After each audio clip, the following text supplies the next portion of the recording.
Good day everyone! For today's episode, ang pag-aaralan natin ay kung sino-sino ang clientele ng isang social worker at kung ano-ano ang methods and process of social work. Unahin natin kung sino-sino ang mga clientele of social work. First, we have the individual. Second, we have the group and organization. And third, we have the community. Let's begin with the individual clients. So this means that the efforts of helping are focused on one particular individual. And the social worker's aim is to facilitate the individual's social adaptation to restore, reshape, or enforce his or her functioning as a social being. In short, nakafocus lamang si social worker sa isang individual na mayroong specific na problema. Now, we have three types of individual clients. Number one ay ang tinatawag na voluntary clients. This means that the person voluntarily seek the assistance of the social worker. Ibig sabihin, yung isang tao na may problema ay kusang nagpunta sa social worker upang humingi ng tulong, kaya sila ay tinatawag na walk-in clients. Ang mga halimbawa ng voluntary clients ay yung mga socially disadvantaged women, pwede rin namang mga solo parents, at pwede rin namang children who are either abandoned, neglected, orphaned, or abused.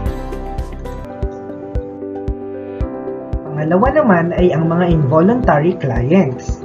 So these are the types of individuals who are in need but may not even consider asking for help because they think they are doing fine or they are unaware of the agencies that can provide them some assistance. In that case, they consider their present situation as normal and not unusual. So ito yung mga tao na hindi sila aware na mayroong mga pwedeng tumulong sa kanilang mga problema, kaya kahit sila ay may problema, hindi sila lumalapit sa isang social worker.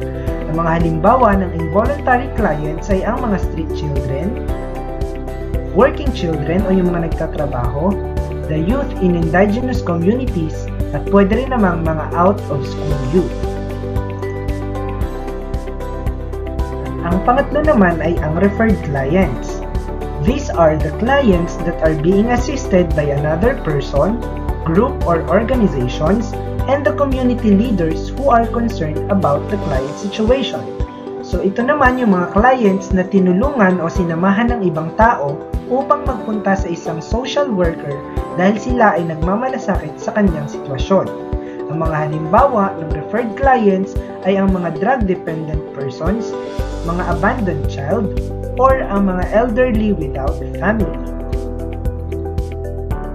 Ang pangalawa namang clientele ng social work ay ang group and organization. It can be utilized as a target for change, as a medium for change, and as an agent for change. So these are the groups that share common problems, needs, and concerns that match the agency's or worker's service orientation. So it is being used to facilitate the growth and development needs of some members of the group. At ang pangatlo naman ay ang community. It has the largest share in the clientele and audience of social work because individuals and families are essentially members of the community.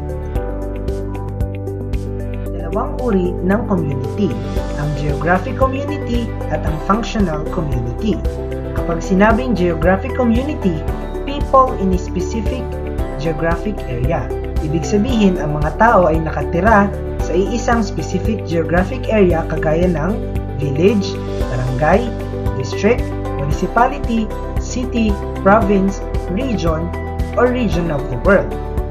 Samantala, kapag sinabi namang functional community, these are people who hold common values, share common functions, or express some common interest. Ibig sabihin, mayroon silang common interaction in terms of education, health, livelihood, labor, welfare, or recreation. Ngayon naman ay ipapaliwanag ko ang process of social work. Mayroong 5 proseso na sinusunod ng isang social worker upang mas matulungan niya ang kanyang client. Una na rito ay ang assessment. Dito maaaring maganap ang counseling at pwede rin namang facilitating of individuals, groups, or families. In this process, these tools are used to gauge the level of necessities for the statement of the problem. Now, after mag-gather yung data and facts from the assessment, magkakaroon ng deciding of the outcomes. The social work will decide on the outcomes gathered that might enhance the social functions of individuals, families, group, organizations, and the communities. Pagkatapos nito ay magkakaroon naman ng planning. Sa process na ito, magkakaroon ng outline of steps to be followed or plan to base the action to be undertaken. Dito rin magkakaroon ng intervention na maaari nilang i-implement. After nito ay magkakaroon na ng intervention. So dito magaganap ang pre-assessment and post-assessment to suit the solution of the problem in order to be improved for the operations of the social service delivery network. Pagkatapos nito, ang huling proseso ay ang evaluation. In this process, critical thinking will be undertaken to analyze and finalize the case whether there is development or not.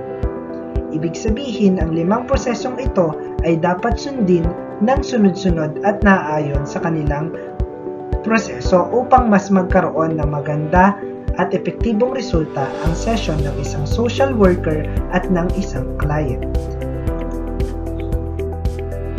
Naman ipapaliwanag ko ang illustration ng methods of social work. Ang social work ay gumagamit ng 2 methods, ang primary methods at ang secondary methods. When we say primary methods, it means merong direct helping method na nagaganap or gumagamit sila ng inductive method.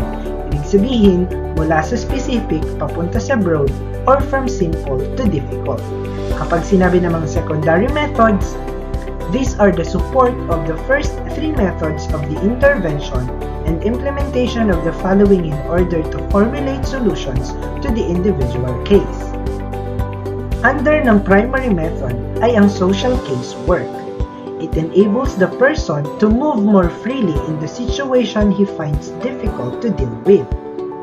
At ang pangalawa ay ang social group work. It is the process in which the individual in a group is helped by guiding them through planned programs and activities for them to be able to relate themselves with others and find growth in accordance with their respective or specific needs. Samantala, si secondary methods naman ay gumagamit ng social action. This method is used to mobilize people to create awareness in the existing problems. At ang social work research, it refers to the systematic and critical inquiry of questions encountered in the field of application. At ang huli naman under ng primary methods ay ang community organizations. It is a method that efforts are directed towards meeting the community needs by organizing human and material resources available in the community. Samantala, sa secondary methods naman ay ang social welfare administration. It is a process which social policy is transformed into social service. So in this process, the social work or social welfare development is being managed. So now this is the clear illustration and the explanation of the methods of social work. So this illustration will help you understand on how to plan the systematic way of helping people. Again, meron tayong 5 proseso ng social work, while this one is the illustration of the methods of social work. Thank you so much for listening.